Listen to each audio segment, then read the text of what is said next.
බිත්තරයක් ජීවීද අජීවීද? පණ තියෙනවද නැද්ද?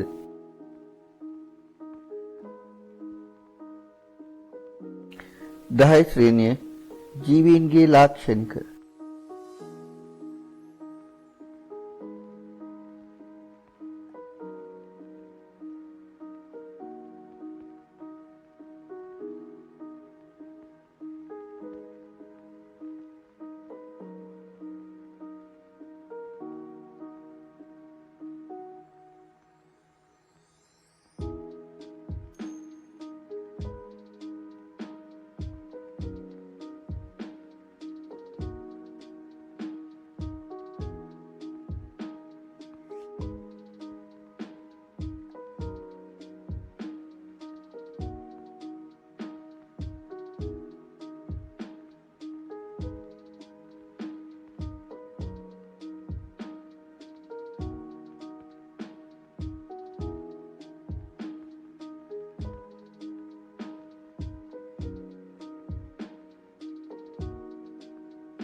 ඇමීබට තියෙන්නේ එක සෛලයයි. තනි සෛලයේ ජීවි ඒක සෛලිකයින්.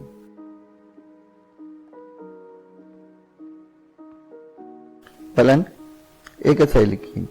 පැරමීසියම්, එවුග්ලීනා, ඇමීබා, ක්ලැමිඩෝමොනාස්.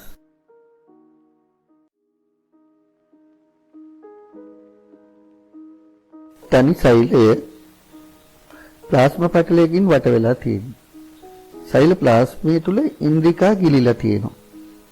ඒකින්ද ඒක සෛලිකින්ද ඉන්ද්‍රිකා මට්ටමේ සෛලීය සංවිධානයක් තියෙනවා.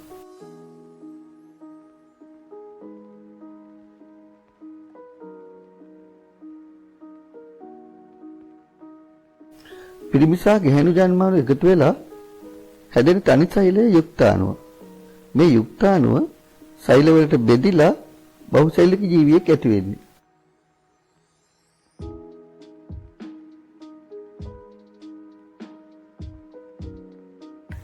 බලන්න මිනිස් කලලයක් විකසනය වන ආකාරය.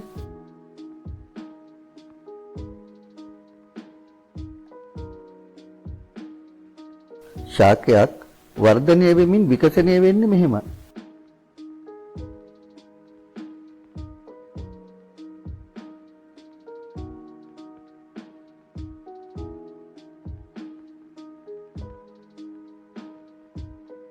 ජීවයේ සංවිධාන මට්ටම් සෛල, පටක, අවයව එහෙම නැත්නම් ඉන්ද්‍රියන්, පද්ධති, ජීවිය. මේ තියෙන්නේ ශාකවල ජීවි දෙක සංවිධානයේ.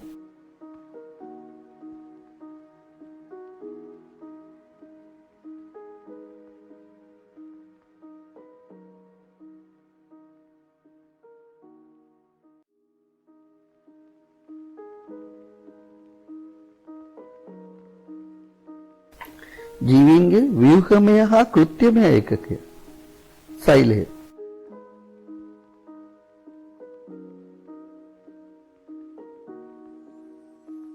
නිශ්චිත කාර්යයක් ඉටු කිරීම සඳහා සකස් වූ සෛල සමූහයක් පටකයක්. පේශි පටකයෙන් චලනය සිද්ධ කරනවා. අස්ථි පටකය සංධාරණය කරනවා.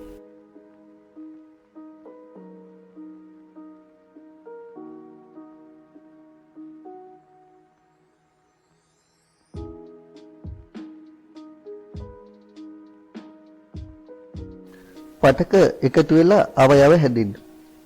මිනිස් සිරුරේ හෘදය, පෙනහළු, වකුගඩු, මොළය, අක්මාව මේවා අවයව. එහෙම නැත්නම් ඉන්ද්‍රිය.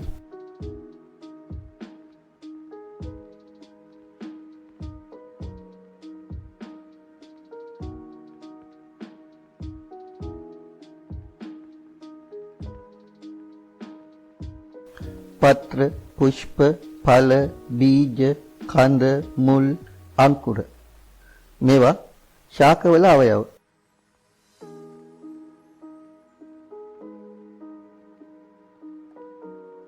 අවයව එකතු වෙලා පද්ධති හැදෙන්නේ.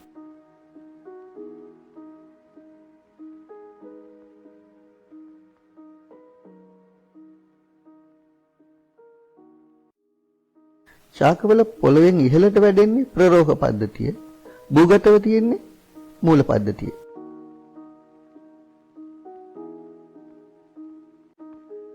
මිනිස් සිරුරේ පද්ධති.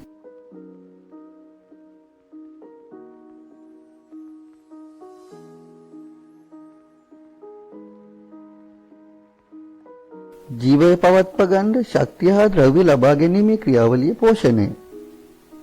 නිෂ්පාදකයෝ ස්වයං පෝෂකයින්, යැපෙන්නෝ විෂම පෝෂකයින්.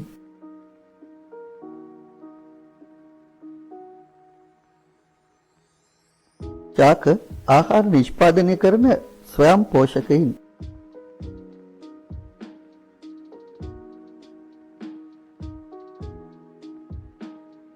හිරුවෙලියේ ශක්තියෙන් ශාක පත්‍රවල හරිත ප්‍රදමත ජලය සහ කාබන් ඩයොක්සයිඩ් එකතු වෙලා ග්ලූකෝස් නිපදවීම ප්‍රභා සංශ්ලේෂණය.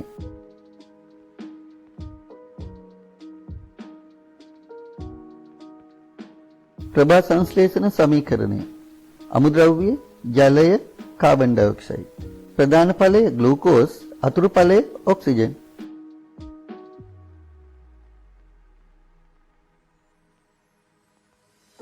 ආහාර දාමයක මුල් පුරුක නිෂ්පාදකයෙක් ස්වයං පෝෂීන්.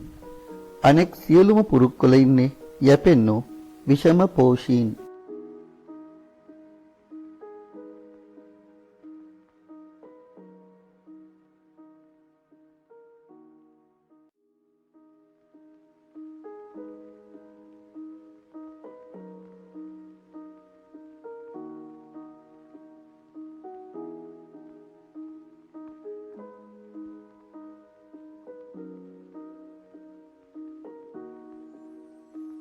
ආහාර ජාලයක් මුල් පුරුක්වල ස්වයං පෝෂීන්, අනෙක් සියල්ල විෂම පෝෂීන්.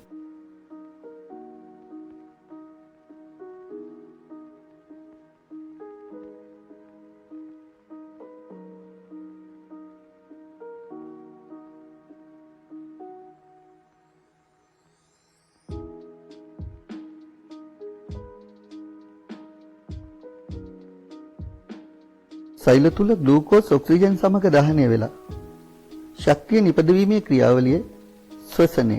බාහිර ශ්වසනයේදී ජීවීන්ගේ සිරුරට ඔක්සිජන් ඇතුල් වෙනවා, කාබන් ඩයොක්සයිඩ් පිට වෙනවා.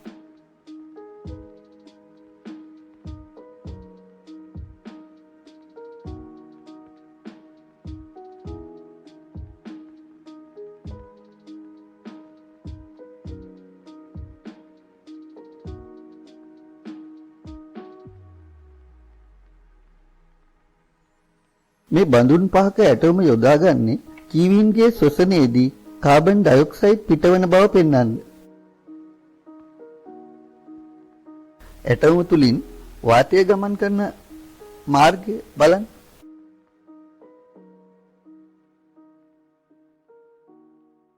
ඊ බඳුනේ පුරවලා තියෙන ජලය අයින් වෙනකොට ඒ සිට ඊ දක්වා භාජන දිගේ වාතය ගමන් කරනවා.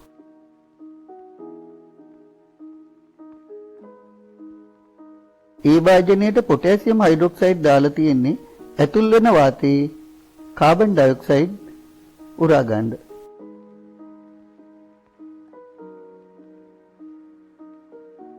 බී බඳුනේ හුණු දියර කිරිපාට වෙන්නේ නැත්තේ ඒ බඳුනෙන් එන වාතයේ කාබන් ඩයොක්සයිඩ් නැති හින්දා.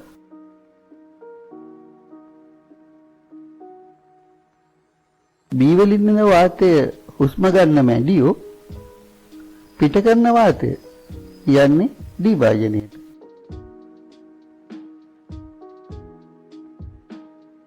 දී වල හුණු දියර කිරිපාට වෙනවා. ඒ කියන්නේ ශ්වසනයේදී කාබන් ඩයොක්සයිඩ් පිට වෙලා.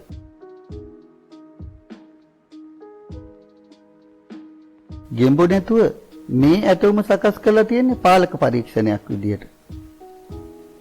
මේකේ දී භාජනයේ හුණු දියර කිරිපාට වෙන්නේ නැහැ.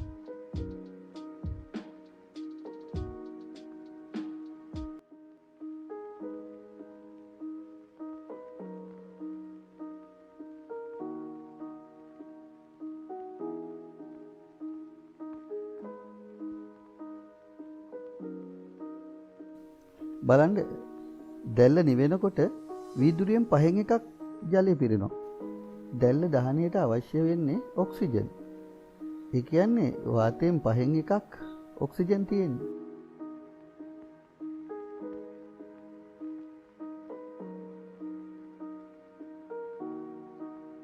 ප්‍රරෝහණය වන බීජ ශ්වසනය කරනවා.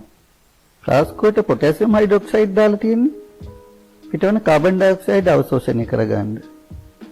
නිරීක්ෂණය බඳුනේ පාට කළ ජලය නලයේ දිගේ ඉහළට එනවා.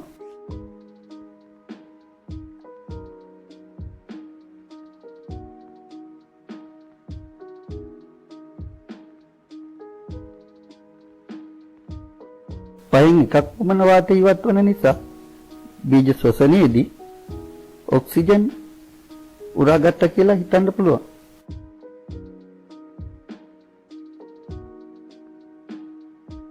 ඒක සෛලිකයෝ ප්ලාස්ම පටලයෙන්, පණුවෝ සමෙන්, මත්ස්‍යයින් කර්මල් හෙවත් ජලක්ලෝම වලින්, ගෙම්බෝ මුඛ කුහරයෙන් පෙනහළු වලින්, ශීරපායින් පක්ෂීන් උරගයින් වායු හෝමාරු සිද්ධ කරන්නේ පෙනහළු මගින්.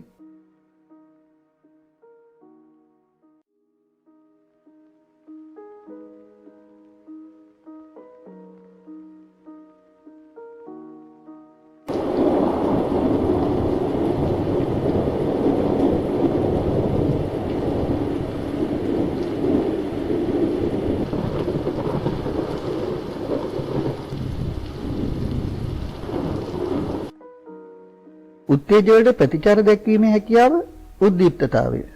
ප්‍රතිචාර දක්වද්දී ඉන්ද්‍රියන් අතර සම්බන්ධීකරණය, සමායෝජනය.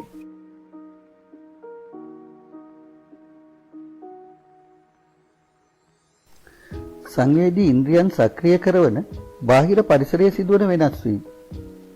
උත්තේජ. ආහාරයක සුවඳ දැනීම, කකුලට කටුවක් ඇනීම,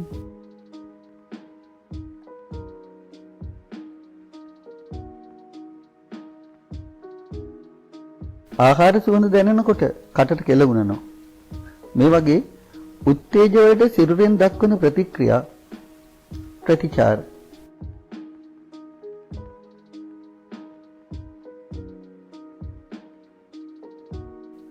මේ තියෙන්නේ උත්තේජ හඳුනාගන්න සංවේදී ඉන්ද්‍රියන් පහ.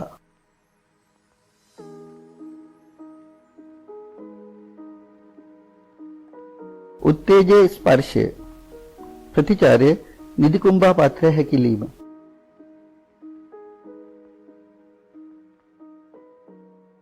සිරුර තුළ සිදුවන රසායනික ප්‍රතික්‍රියා පරිවෘත්තීය ක්‍රියා. පරිවෘත්තීය ක්‍රියාවලදී නිෂ්ප්‍රයෝජන ද්‍රව්‍ය නිපද වෙනවා. මේ නිපද වෙන නිෂ්ප්‍රයෝජන ද්‍රව්‍ය සිරුරෙන් බැහැර කිරීම බහිස්රාවය.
වාසිදුරු වලිනුයි පත්‍රවල පුටිකා සිදුරු වලිනුයි ශාකවල බහිස්රාවී ක්‍රියාව සිද්ධ වෙන්නේ.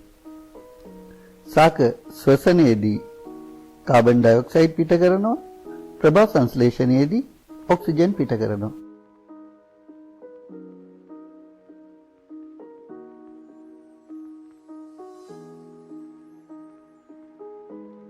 බලන්න ඇමීබාගේ චලන.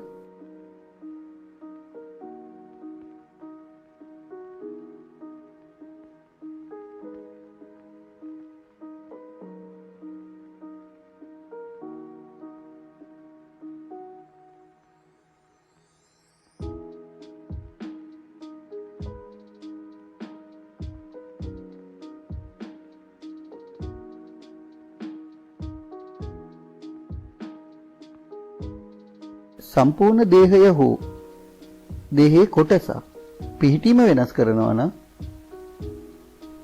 ඒක චලනය. සම්පූර්ණ දේහයම පිහිටීම වෙනස් වෙනවා නම් සංචරණය. ආව පනිනෝ සංචරණය.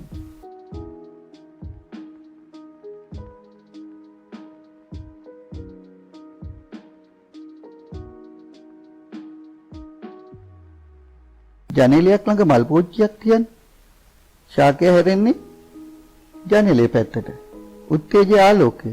මේවා ශාක චලන.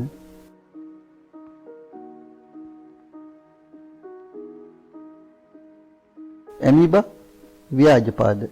පැරමීසියම් පක්ෂම. එවුග්ලීනා කශිකා. ගොළුබෙල්ලා පේශිමය පාද. නය සම උදරයේ පේශී. ගෙම්බා පාද. තල්මසා අවල්පත්. පක්ෂීන් පියාපත්. පාද. මිනිසු පාද සංචරණයට යොදා ගන්නවා.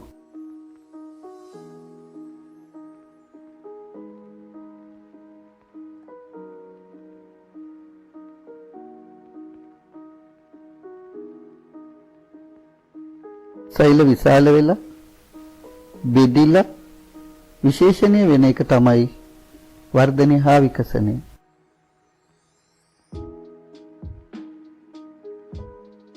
ජීවන චක්‍රය.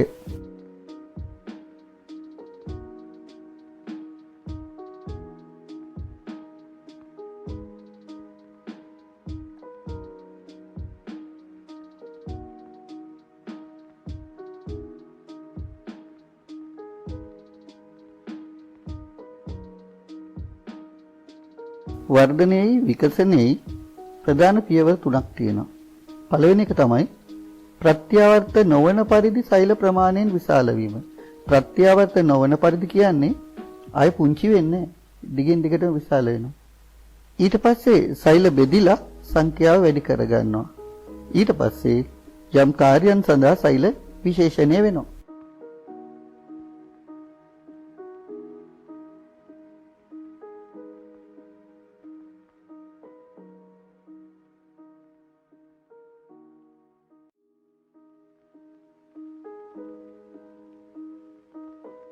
ඒක සෛලිකයෙකුගේ වර්ධනය කියන්නේ සෛලයේ ප්‍රමාණයෙන් විශාල වීම.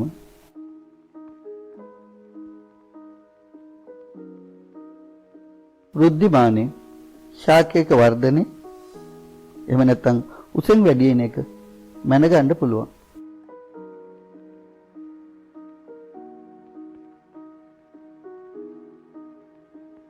වෘද්ධිමානය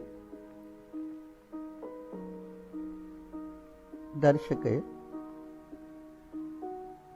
කප්පිය පරිමාණය ආධාරකය. ශාකයේ උසෙන් වැඩි වෙන විට තන්තු ඉහළට යනවා. කප්පිය දිගේ අනිත් පැත්තේ බරෙන් පහළට එනවා.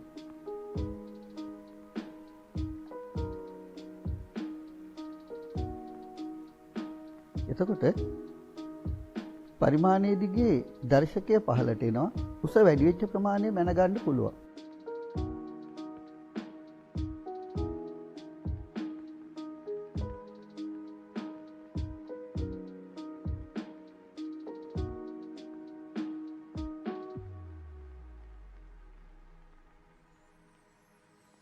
ශාකයේ උස වැඩි වෙනකොට තන්තුව ඉහළට යනවා. කප්පිය හරහා අනෙක් පැත්තේ බර පහළට එනවා. එතකොට දර්ශකය පරිමාණයේ දිගේ පහළට එනවා. උස වැඩි වෙච්ච ප්‍රමාණය මැනගන්න පුළුවන්.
ජීවී අජීවී ද්‍රව්‍ය වෙන් කළ හඳුනා ගන්න බැරි අවස්ථා තියෙනවා.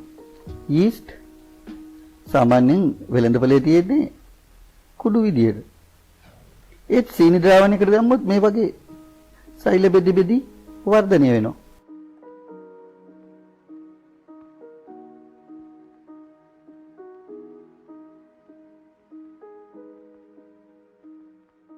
අවුරුදු දෙකක්ම ගෙවල් වලට වෙලා ඉන්නේ මේ වෛරස් හින්දා තමයි. නමුත් මතක තියාගන්න වෛරසයක් ඇතුලේ කිසිම ජීවි ක්‍රියාවක් සිද්ධ වෙන්නේ නැහැ.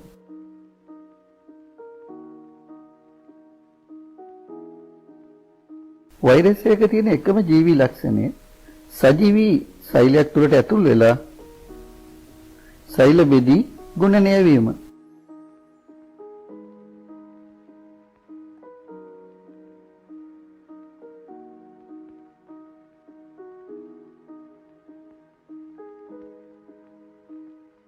වෛරසයේ පිටතින් ප්‍රෝටීන කොපුවක්. ඇතුළේ තියෙනවා DNA හරි RNA හරි න්‍යෂ්ටික අම්ල. මේවා දෙකෙන් එකයි තියෙන්නේ.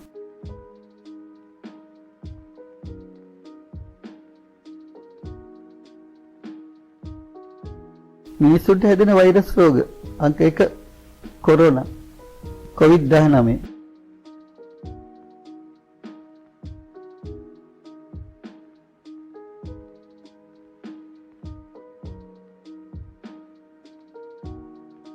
AIDS, ඩෙන්ගු, සෙම්ප්‍රදිසියාව, ඉන්ෆ්ලුවෙන්සාව මේවත් වෛරස් රෝග.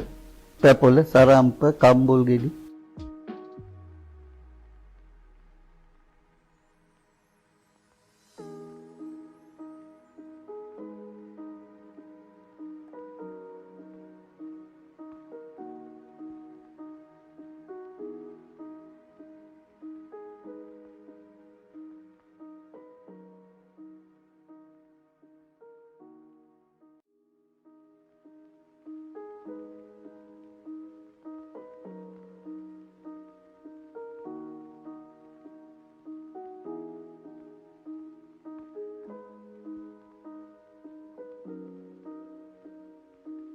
වීඩියෝව හොඳින් බලලා අවබෝධ කරගෙන පාඩම තේරුම් අරගෙන පහළ තියෙන ලින්ක් එකෙන් ඔන්ලයින් පේපර් එක කරන්න.